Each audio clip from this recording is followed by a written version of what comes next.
Salut și bine ați revenit pe canal. Astăzi o să vă prezint un bilet format din 10 evenimente pe o durată de o lună de zile. Până acum pe acest canal am arătat strategia mea de a mulți o sumă inițială cu efectul dobânzii compuse. O să vorbim despre asta și într-un alt episod. Însă, strategie vreau să vorbesc într-un episod, maxim 2 pe săptămână, pentru a vă ajuta pe voi să vă dezvoltați gândirea în acest sens.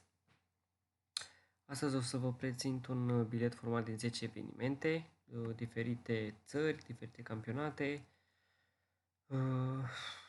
o cotă totală de 13, dacă vreți să o jucați, să-ți mulțești suma inițială de 13 ori, cred că este de ajuns. Am analizat foarte bine meciurile, suntem la început de campionat, să vedem ce va ieși. Și anume, am ales primul meci Real Madrid-Frankfurt, Supercupa Europei. Real Madrid, câteva transferuri bune făcute, 9 plecați jucători importanți. Consider că Real Madrid va câștiga cupa fără probleme. Am ales să iau acest pronostic pentru a fi mai sigur. Meciul poate merge în prelungiri foarte ușor. Este un început de campionat. Nu ne punem baza că Real Madrid va câștiga 90 de minute. Cel al doilea meci, Botoșani Chindia Târgoviște. Aici am mers pe victoria celor de la Botoșani sau egal, deoarece consider că bookmakerii au cam greșit când au dat favorită Cluj la retrogradare. În opinia mea, cred că Chindia și Mioveni sunt principalele candidate la retrogradare. Botoșani făcând câteva transferuri bune, cu toate că a plecat un antrenor printre cei mai buni de Liga 1, zic eu. Consider că Chindia Târgoviște nu cred că va putea învinge la Botoșani în primul meci. Așa că am mers pe un 1x pentru Botoșani, o cotă de 1,28, cred. Cel de-al treilea meci este Mioveni cu Farul. Consider că atât Mioveni cât și Chindia sunt cele două favorite de anul acesta la retrogradare, cu toate că au promovat 3 echipe din Liga 2, însă acelea s-au întărit, consider eu, prea mult față de celelalte două, care au și pierdut jucători, în special Chindia Târgoviște a pierdut destui jucători importanți. Iar Farul Constanța s-a întărit, recent l-a adus și pe Băluță, a venit și Denis Salibec. Nu cred că va câștiga Mioveniul acasă, chiar dacă joacă acasă. O echipă defensivă, cred că se va axa mai mult pe faza defensivă decât pe cea ofensivă în meciul cu Farul. Farul e o echipă care construiește, jucători tineri. Mioveni nu cred că va învinge în acest meci. Cel de-al patrulea meci avem Manchester City cu Bournemouth. Aici am ales Manchester City peste 1,5 goluri. Foarte ușor de zis, deci am ales acest pronostic. Am mare încredere în Haaland, venit la Manchester City în această vară. Vrea să demonstreze, vrea să devină goalgetter.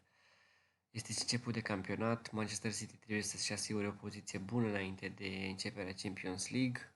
Așa că consider că nu o să aibă probleme cu Bournemouth, care este și o nouă promovată.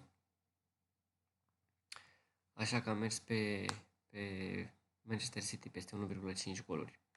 Aș fi luat în calcul și Haaland marchează, însă aș vrea să văd cum îl va așeza pe Guardiola în teren, dacă va începe cu el. Depinde de foarte multe lucruri.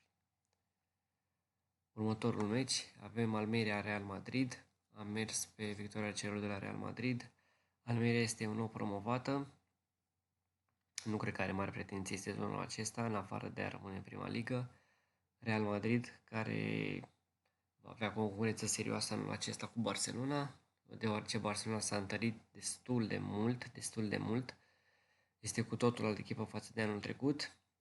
Dembele a semnat și el prelungirea, era într-o formă excelentă și să sperăm că va continua. Așa că Real Madrid nu cred că își permite să facă un egal la Almeria, la un nou promovat. Următorul meci, Bayern München-Wolfsburg, aceeași premisă, Bayern München trebuie să rezolve repede campionatul, trebuie să iau o distanță bună față de locul 2, însă aici am ales un pronostic pe goluri și anume Bayern va înscrie între 1 și 3 goluri în cea de-a doua repriză. Cred că știți unde veți găsi acest pronostic. La cea casă de pariuri am și făcut biletul. Nu cred că Wolfsburg o să scape fără gol primit în vreuna din reprize și acesta este un pronostic de luat în calcul și anume că Bayern marchează în ambele reprize cu Gnabry care a rămas la Bayern deocamdată și sperăm că va rămâne. Mane care a venit să facă echipa cu Lewandowski Lewandowski care eu sper că nu va pleca de la Bayern München și să sperăm că Bayern München va înscrie și în repriza a doua între 1 și 3 goluri. Un alt meci din Italia, Lecce Inter Milano. Fără dubii, cred că va câștiga Inter. Lecce nu cred că va avea foarte mari pretenții de la acest meci. Este un meci cu o echipă de pe podium, o echipă care vrea să câștige campionatul, o echipă la care a venit Lukaku recent și știm foarte bine ce randament a avut Lukaku în Italia până să meargă la Chelsea.